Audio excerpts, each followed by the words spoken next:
So why did the Americans win?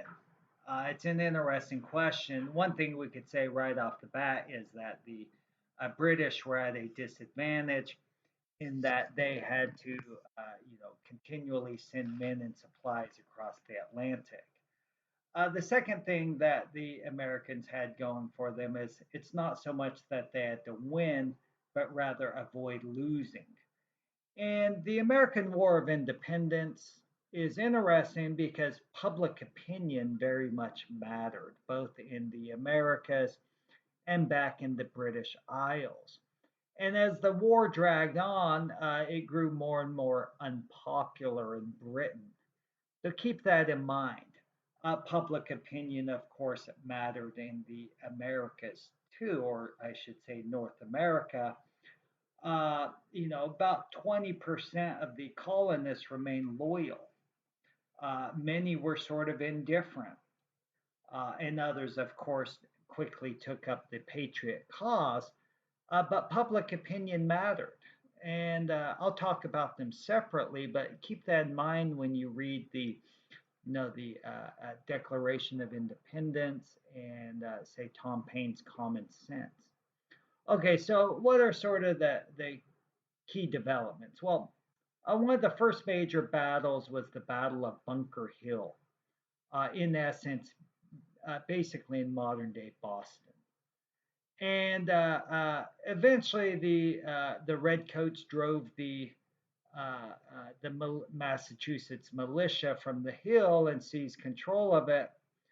But interestingly enough, a large number of redcoats were killed, and one of the majors involved, or the general, I should say, involved in it, he's a British general, said something to effect, if we have 11 more such victories, no one will be left to take the news home. In other words, he right there intuitively realizes, we may have won this battle, but if it continues to go like this, we'll ultimately lose the war. Bunker Hill is also important because it demonstrated that the Americans could hang, right? They could fight and fight effectively against the British.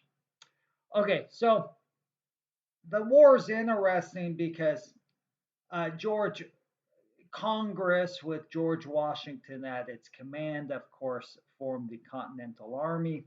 It's a conventional army, but Washington quickly realized that they would also have to make use of sort of partisan uh, uh, forces, militia forces that fought in a more guerrilla in a style more reminiscent of gorillas. And so they sort of always fight side by side.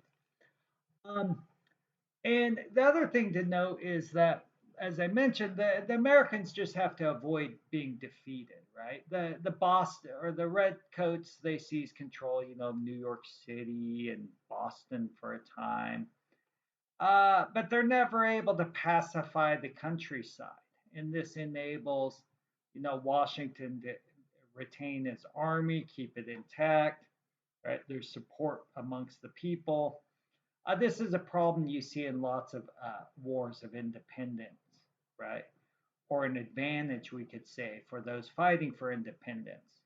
Oftentimes, the metropolitan power seizes control of the cities, but the insurgents are able to control the countryside.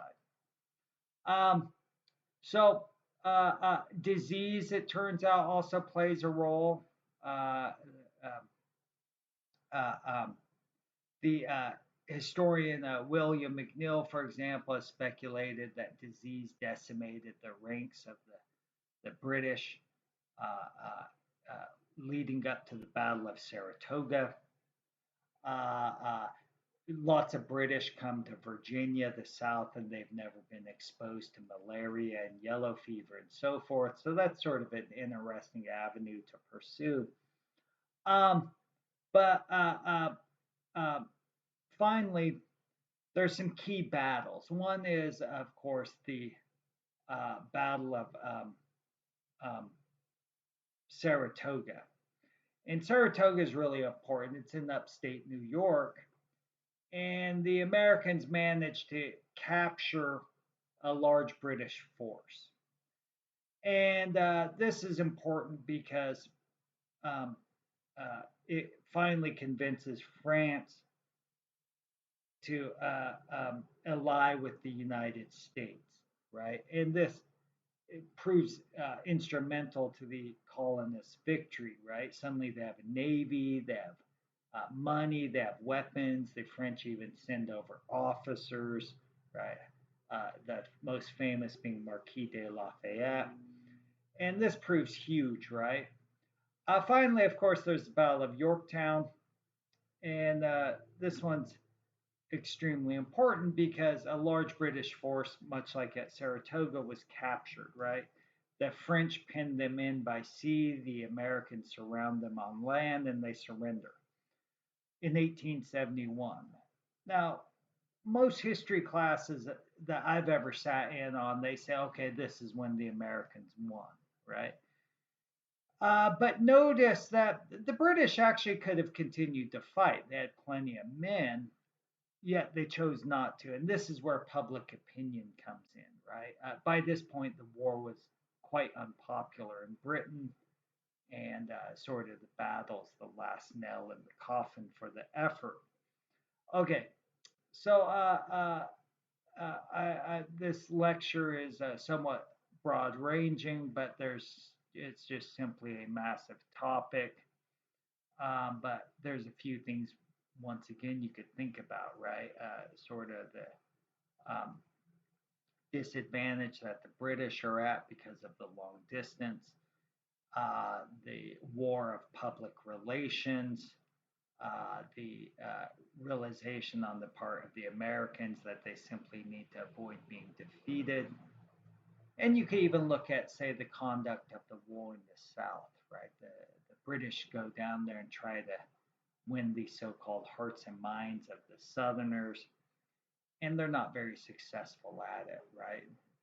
Um, okay, well, thanks a lot. Talk to you later.